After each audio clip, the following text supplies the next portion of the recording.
वाहिगुरु जी, आज जो है ना मैं आपके पास एक बहुत ही इम्पोर्टेंट क्वेश्चन के लिए आया हूँ। रोजाना अनइम्पोर्टेंट क्वेश्चन होते हैं। सर आज का कुछ ज्यादा ही इम्पोर्टेंट क्वेश्चन बोलो है। क्या कहना चाहते हो। सर मैं ये जानना चाहता हूँ कि जिंदगी को कैसे जिया जाए, जिंदगी का फलसफा क्या है? जिंदगी का फलसफा जी। बेटे, जिंदगी एक चाय के कप की तरह है। अच्छा। ये आप चाय पी रहे हैं ना, जी। अरे ये तो नीचे गिर गई सर। ओह, एक बात बताओ बेटा, आपके हाथ में चाय थी, मैंने आपको धक्का दिया, जी। चाय नीचे गिर गई, जी। क्यों छलकी है, क्यों नीचे गिर गई भाई? नहीं बताइए सर।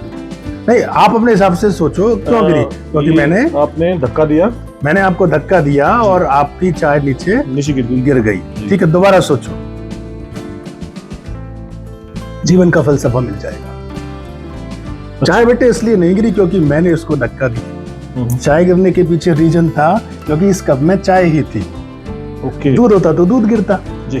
पानी होता तो पानी गिरता। जी। तुम कुछ और पी रहे होते तो वो चीज नीचे गिर जाती। जी जी बिल्कुल। आज समझ रहे हो कि नहीं समझ रहे हो?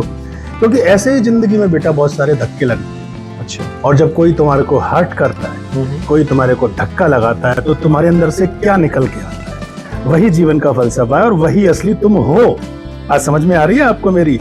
जीवन की वास्तविकता तभी छलकती है जब लोगों का, बाहरी लोगों का हमारे संग व्यवहार कैसा है। अच्छा। जब हमें ये पता लगता है और अब उस व्यवहार के बदले में कैसा उनको जवाब देते हो, रेस्पॉन्ड कैसे करते हो। जो तुम्हारे अंदर होगा, देखना ये है कि बेटे आपके पास था क्या, आपकी वास्तविकता क्या थी। कुछ ना कुछ तो आपके पास होता।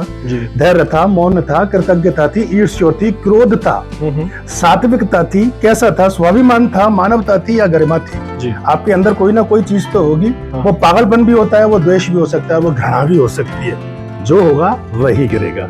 ये है जीवन का फलसफा। अरे वाह सर, इसके बारे में तो मैंने कभी सोचा ही नहीं था। आप सीख गए ना। अरे सीख क्या गया सर, ये तो मतलब ऐसा बता दिया आपने कि जिंदगी के अंदर उतार लिया ये चीज। अरे तो फिर इस बात पे बिस्किट खाओ, फिर आराम से कम चाय तो पिए भैया। सुबह से जब भी मैं छुट्टी बैठता हूँ, ना कोई चाय पीने देता, ना कोई कुछ खाने देता। नहीं सर, आप चाय भी पीजिए, लेकिन इस चाय से तो सर अनमोल आपने जो है ना, मैं पिछली बार भी आपसे यही कहा था कि आपको जो ज्ञान है ना सर, उसका कोई मोल नहीं, वो अनमोल है सर। कोई बात नहीं है। चलिए, और कुछ पूछना है क्या? Thank you sir. ओके।